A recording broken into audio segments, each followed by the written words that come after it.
Bismillahirrahmanirrahim. Assalamualaikum warahmatullahi wabarakatuh. Alhamdulillahirrabbilalamin. Allahumma salli ala sayyidina Muhammad wa ala ali sayyidina Muhammad. Baik, kita mulai pada pertemuan kali ini terkait dengan mata kuliah kita hukum laut. Sekarang kita masuk pada sesi terakhir dari mata kuliah kita tentang hukum laut, yaitu kita masuk pembahasan kita adalah pada waktu hari ini tentang landas kontinen. Jadi landas kontinen merupakan salah satu dari materi perkuliahan dalam hukum laut, ya, khususnya untuk studi ilmu hukum. Nah, landas kontinen ini merupakan landas kontinen yang pertama kali diperkenalkan atau yang pertama kali diutarakan oleh salah seorang presiden Amerika Serikat, yaitu yang bernama Harry S.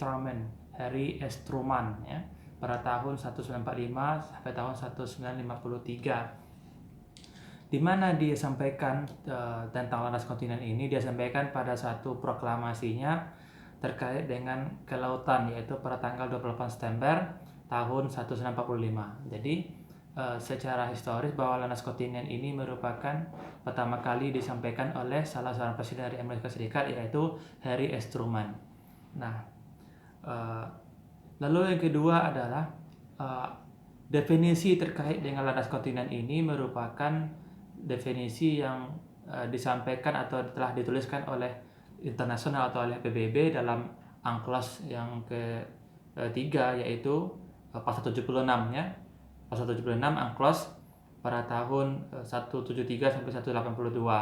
Ini merupakan salah satu permusyawaratan terpanjang dalam sejarah, karena memang bahwa PBB di ketika itu dalam hal perumusan hukum laut bisa berlangsung selama lebih kurang 9 tahun, yaitu dari tahun 1973 sampai tahun 1982. Jadi 9 tahun lebih kurang terkait dengan perumusan tentang kelautan, termasuk di sana tentang landas kontinen. Nah, jadi tidak mudah memang membuat rumusan terkait dengan teritori suatu negara, karena memang ini merupakan daratan dan lautan yang berhubungan dengan negara lainnya. Jadi kalau salah-salah dalam perumusan bisa terjadi pencaplokan atau bisa terjadi perselisihan, dan mungkin bisa jadi perang terbuka di antara negara-negara tetangga, seperti itu.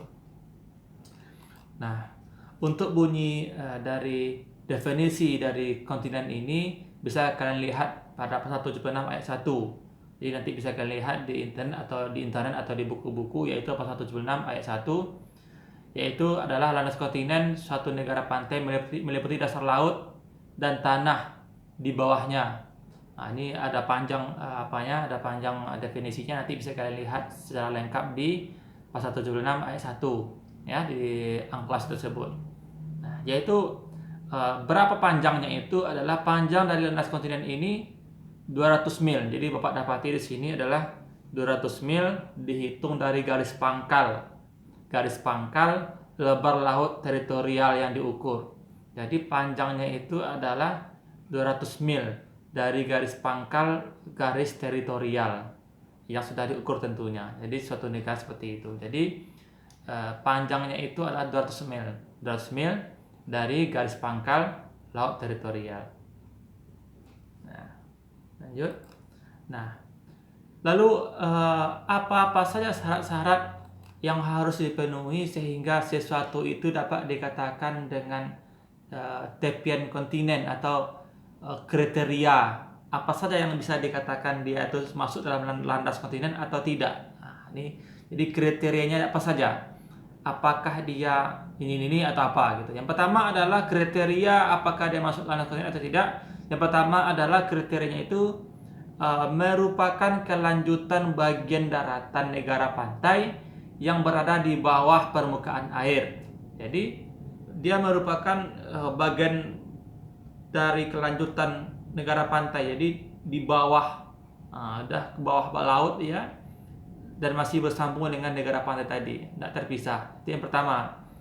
Yang kedua adalah terdiri dari dasar laut dan tanah di bawahnya daratan kontinen, yaitu lereng dan tanjakan. Ini ciri yang kedua.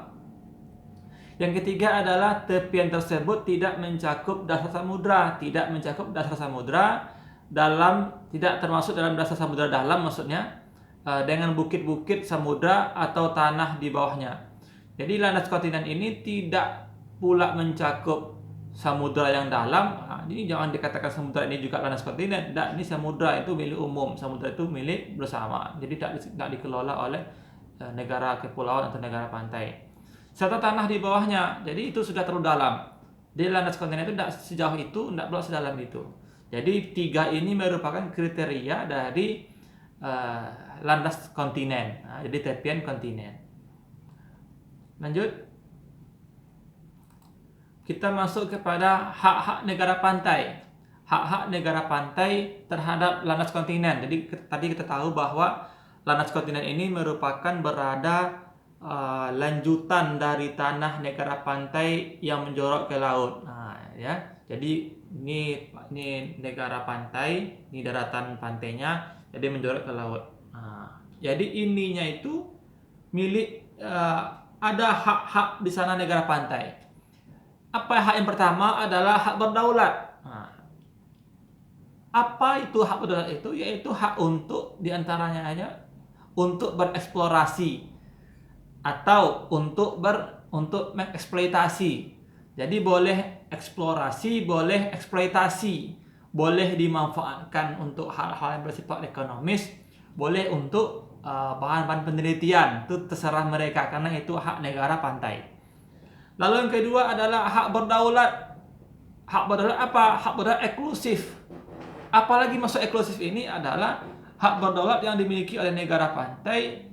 Terserah mereka apakah mereka memiliki keinginan untuk mengeksplorasi atau tidak. Apakah mereka punya keinginan untuk mengeksploitasi atau tidak sumber daya alam di daerah tadi itu, daerah landas kontinen itu. Hak berdaulat mereka, tidak ada paksaan, tidak ada perintah dari negara lain. Dan juga dalam hak berdaulat bagian eksklusif ini bahwa negara pantai bisa memberikan izin pihak manapun, negara manapun yang ingin mengelola, yang ingin berbuat sesuatu di daerah itu. Jadi boleh dikasih izin. Terserah negara pantai, karena ini hak mereka. Entah itu pemboran atau entah itu pasang pipa dan sebagainya macamnya. Jadi izin dulu. Jadi itu ya. Lalu yang ketiga apalagi hak negara pantai, yaitu hak tidak tergantung okupasi. Lebih kurang tiada pendudukan. Sebetulnya kira-kira tiada pendudukan di sana. Tidak ada pendudukan. Tidak ada perintah yang membawahi mereka di sana. Mereka mandiri. Yang keempat adalah hak berlaku terhadap sumber daya alam mineral, dan non hayati yang ada di dasar laut tersebut dan tanah di bawahnya. Itu hak negara pantai. Serta organisme yang hidup di situ.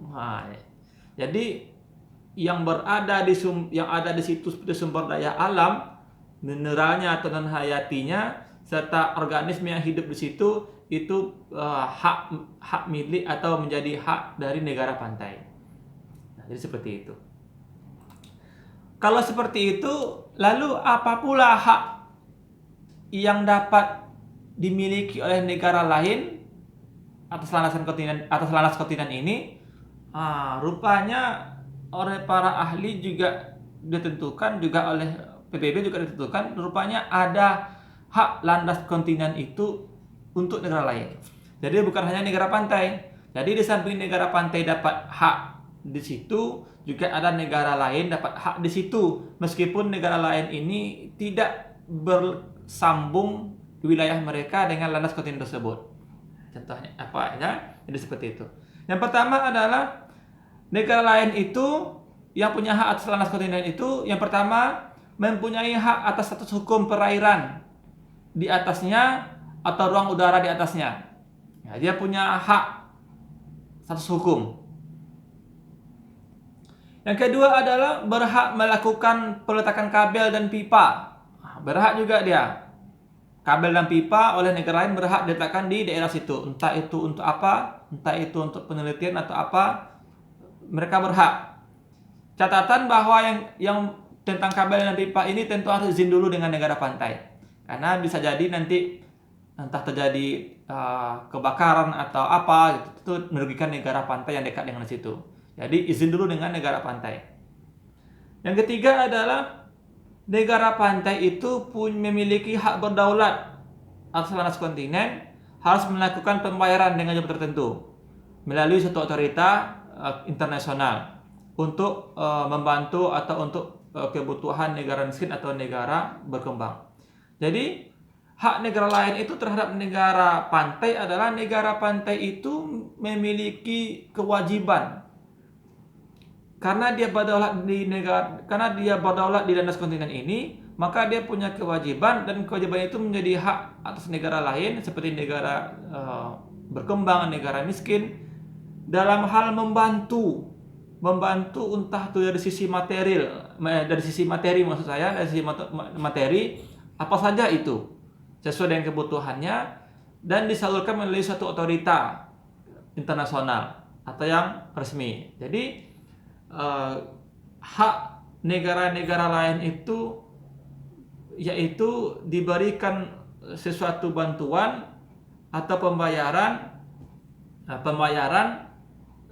dengan jumlah tertentu melalui suatu otoritas. Jadi saya ulangi lagi bahwa negara-negara lain itu memiliki hak pembayaran yang dilakukan oleh negara pantai, pembayarannya yang digunakan untuk kepentingan tertentu suatu negara yang membutuhkan, bisa jadi negara yang miskin atau negara yang berkembang. Ini terakhir ini yang terakhirnya keterangannya yang tepat. Jadi seperti itu ya. Jadi inilah 3 yang Bapak dapatkan terkait dengan hak negara lain atas landas kontinen. Jadi 3 ini merupakan hak-hak yang harus diberikan, yang dimiliki oleh negara lain yang diberikan oleh negara pantai. Seperti itu. Jadi Bapak kira demikianlah kuliah kita pada sesi kali ini, pertemuan yang terakhir ini.